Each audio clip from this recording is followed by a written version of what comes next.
Hallo, hier ist Andrea von 10 Talente.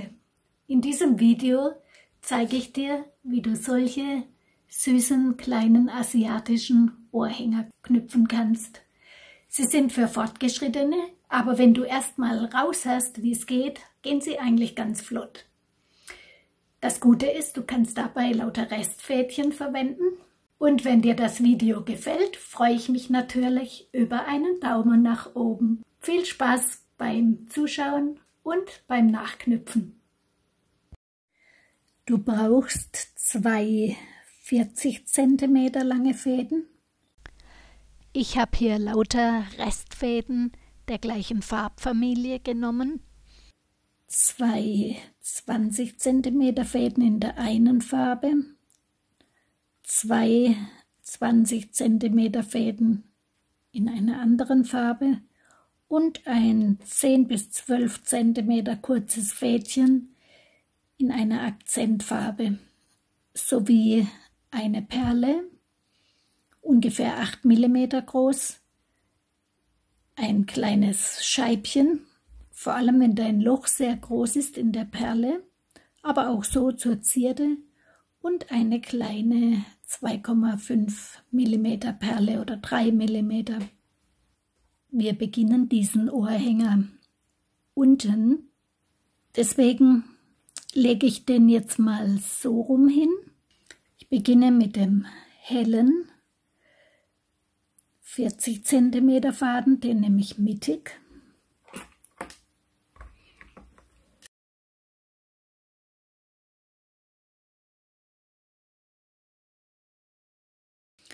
Und diese beiden Fäden klemme ich mit ungefähr 8 cm Abstand ebenfalls unter die Klemme.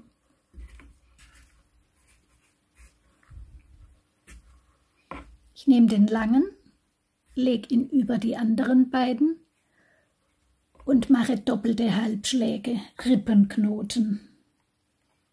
Swimmingpool legen und reinspringen mit dem Fadenende.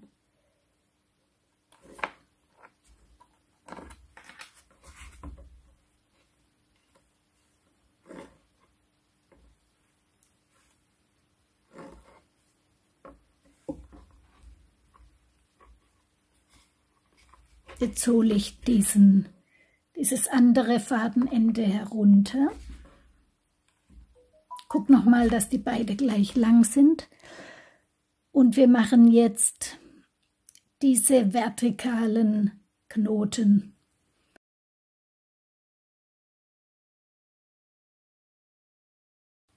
Und fange jetzt in der Mitte mit den vertikalen Knoten an. Das heißt, ich lege die Mitte des Fadens hier unten drunter, lege ein D nach oben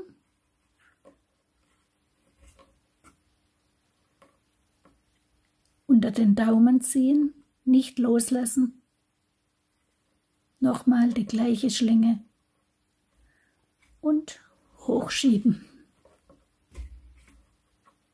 Jetzt geht dieser dunkelbraune Faden unter den nächsten Faden, denn der ist jetzt Leitfaden und der Leitfaden geht immer oben drüber.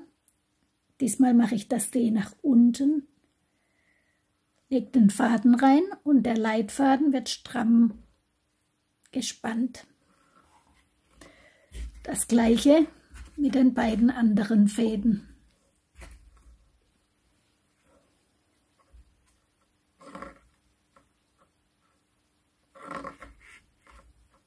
Der braune geht unten drunter unter den Tragfaden von vorhin.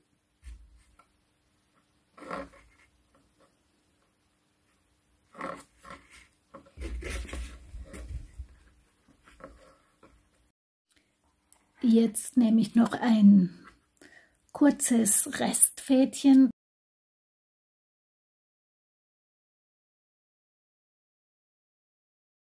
Ich klemme dieses Fädchen hier oben ebenfalls ein, zweimal um die Ecke, dann hält es besser.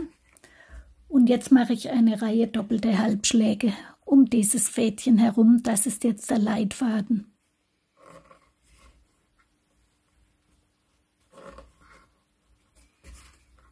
Ich knote alle 4 an, die hier von oben herunterkommen.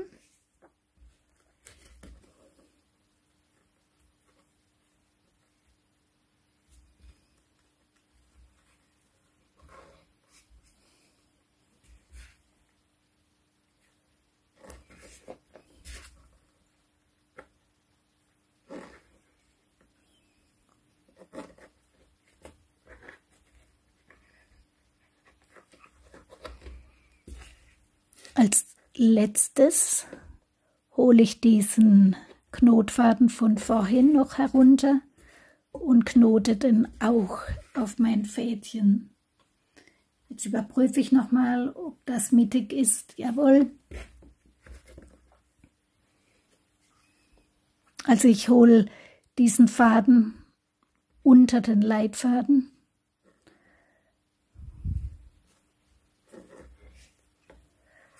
Auf der anderen Seite genauso.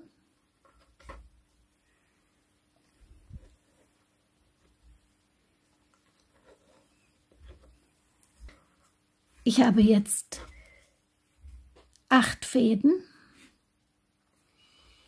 Ich nehme den mittleren, den einen mittleren, lege ihn nach links und knote den nächsten Faden mit einem Rippenknoten drauf.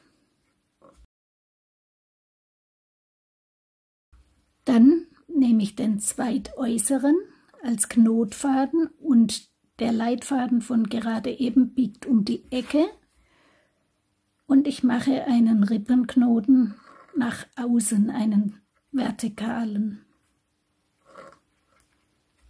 Das gleiche auf der anderen Seite.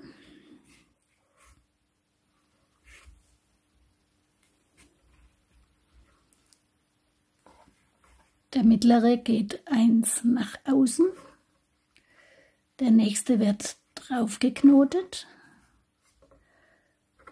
der Leitfaden biegt um die Ecke und der zweitäußerste Faden geht unten drunter durch und macht einen Rippenknoten nach außen.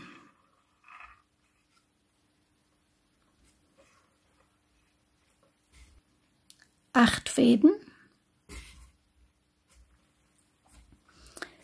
und auf die beiden mittleren rechten knote ich diesen neuen Faden drauf mit ungefähr 7 cm Abstand, vertikal draufknoten.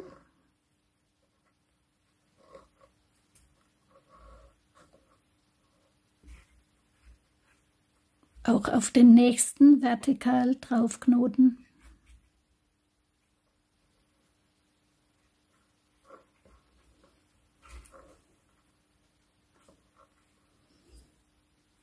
Und die nächsten beiden machen jetzt Rippenknoten. Also der gerade geknotet hat, wird jetzt Leitfaden. Das heißt, der nächste Knoten legt diesen Swimmingpool. Diesmal ist es nur ein ganz kleiner, weil das Fädchen kurz ist. Und der nächste wird auch drauf geknotet mit einem Rippenknoten. So, jetzt habe ich hier die beiden vertikalen Knoten. Der linkeste Faden geht über den nächsten als Leitfaden und knotet einmal drauf.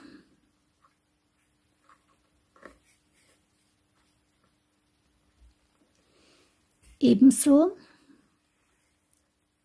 geht der dritte von außen auch nach außen oben drüber. Das ist ein ziemlich kurzer, daran erkennst du ihn.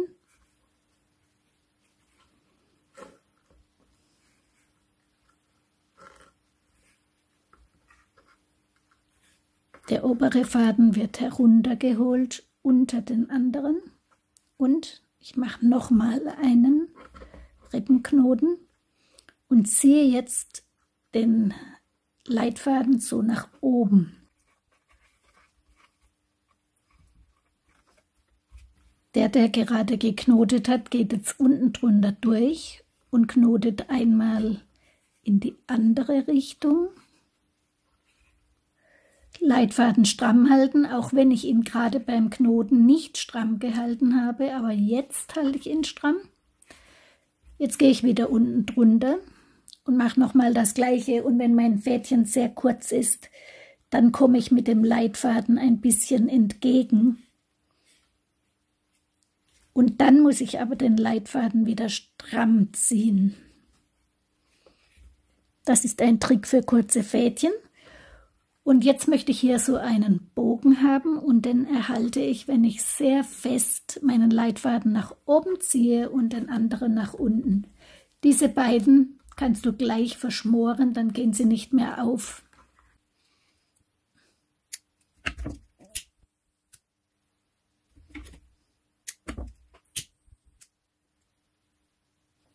Auf der anderen Seite mache ich jetzt genau das gleiche.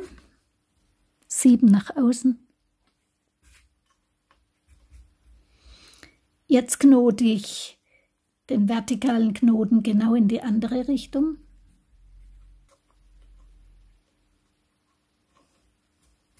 Hochschieben. Nächster Faden.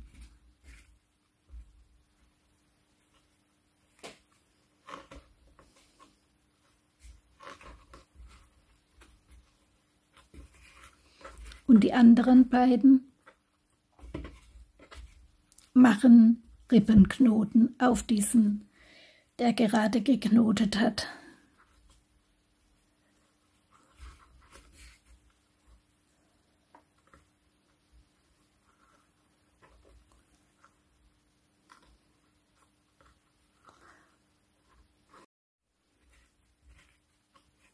Ich habe jetzt 5 Fäden hier.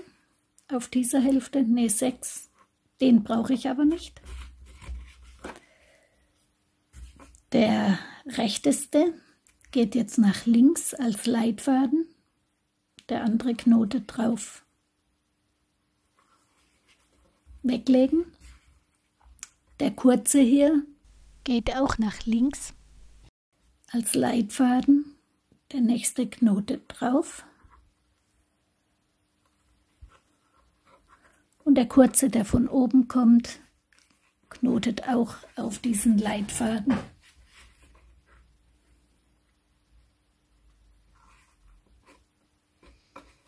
Und nochmal. Jetzt geht dieser Knotfaden unten durch, knotet einmal nach oben. Dann taucht er wieder unten durch und geht einmal nach unten.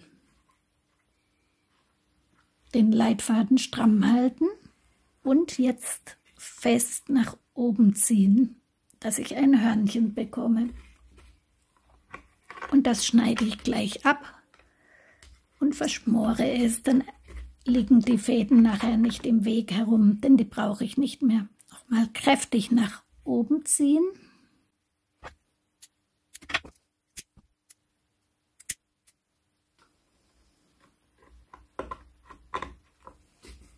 Du hast jetzt auf jeder Seite 4 Fäden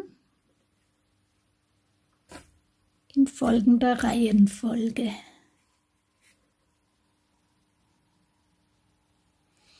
Die innersten beiden verknote ich jetzt mit einem Rückwärtsknoten. Das heißt, nicht einer ist der Leitfaden und geht oben drüber und der andere knotet, sondern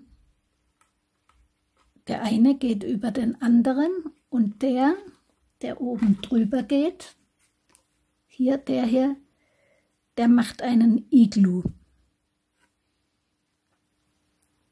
Geht von unten in diesen Iglu rein und ich ziehe es fest. Und jetzt macht dieser Faden nochmal einen Iglu geht durch die Schlinge und ich ziehe ihn fest. Das ist ein symmetrischer Knoten. Wenn ich einen Rippenknoten mache, in der Mitte ist immer ein Faden dominant, also eine Reihe geht dann über die andere. Auf die beiden Fäden, mit denen ich gerade geknotet habe, fädle ich jetzt eine Perle drauf.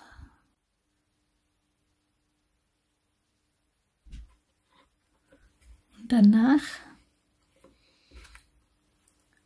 geht der zweite Faden auf dieser Seite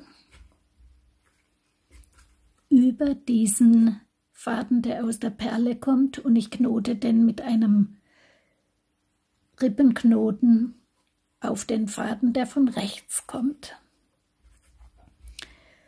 Dann biegt dieser Leitfaden um die Ecke.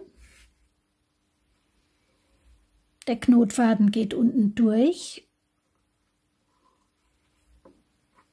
und ich mache eine halbe Raute. Auf der anderen Seite mache ich mit diesem Faden auch eine halbe Raute.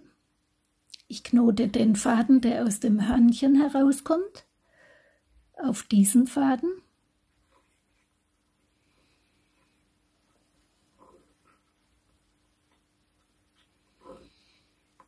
Der Leitfaden biegt um die Ecke, der Knotfaden geht unten durch und nochmal.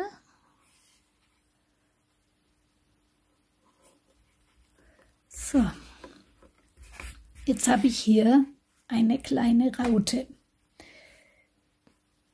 Der linke geht nach rechts als Leitfaden, der rechte Knotfaden knotet drauf. Und der Faden, der von oben kommt, knotet auf den gleichen Leitfaden und das soll jetzt ein kleines Hörnchen geben, deswegen den Leitfaden schön nach oben ziehen.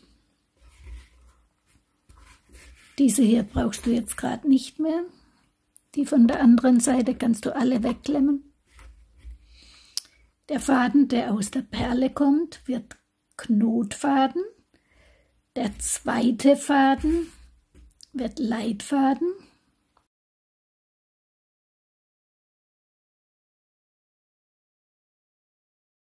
Der Leitfaden biegt um die Ecke. Der Knotfaden geht unten drunter durch und macht einen Rippenknoten. Dieser Faden jetzt wird Leitfaden und der Hörnchenfaden knotet an.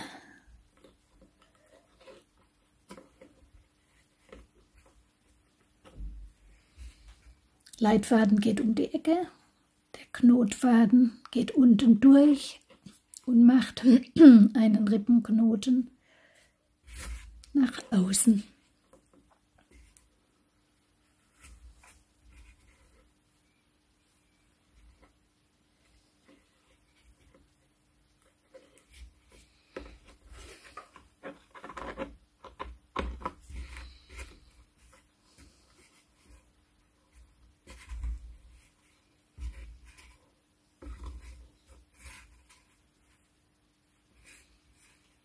Die mittleren beiden machen wieder einen symmetrischen Knoten, also einen Rückwärtsknoten. Der oben drüber geht, macht einen Iglu, macht nochmal einen Iglu,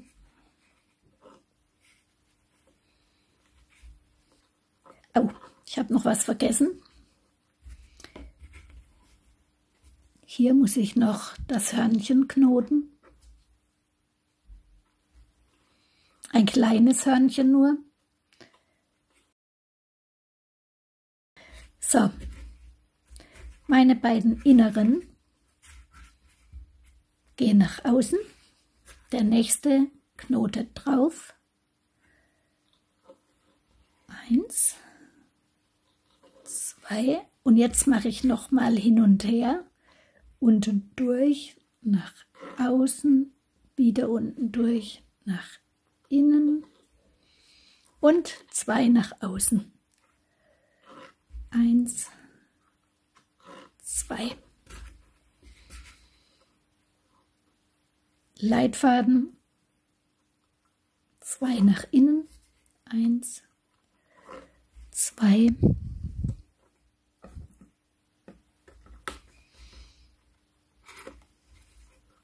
Und nochmal hin und her. 1, 2 und 2 nach außen. 1, 2. Und jetzt mache ich wieder diesen mittigen Knoten mit dem Iglu. Symmetrischer Knoten, Rückwärtsknoten. Das ist der Knoten, den man beim Freundschaftsbändchenknüpfen verwendet. Jetzt ziehe ich meine Hörnchen nochmal schön stramm. Mini-Hörnchen. Schneide ab und verschmore.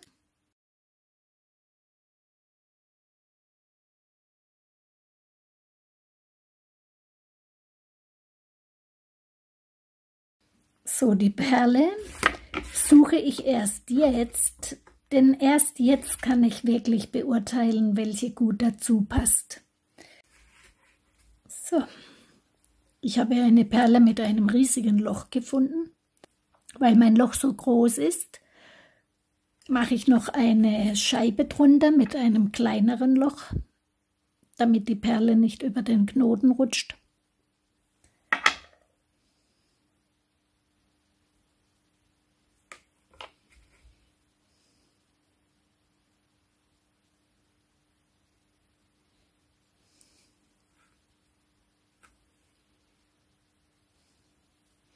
Wenn du deine Enden mit Bienenwachs zusammengeklebt hast, kommst du auch viel leichter durch so einen einfachen Knoten durch.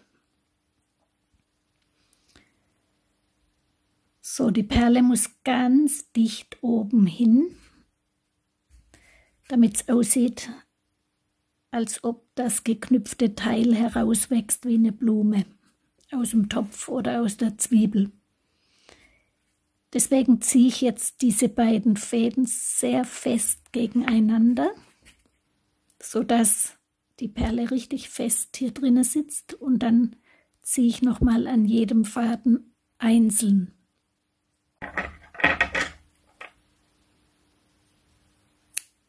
Abschneiden und abschmoren. So, jetzt noch schnell die Ohrhaken dran machen und fertig sind die Ohrhänger. Danke fürs Zuschauen und tschüss, bis zum nächsten Video.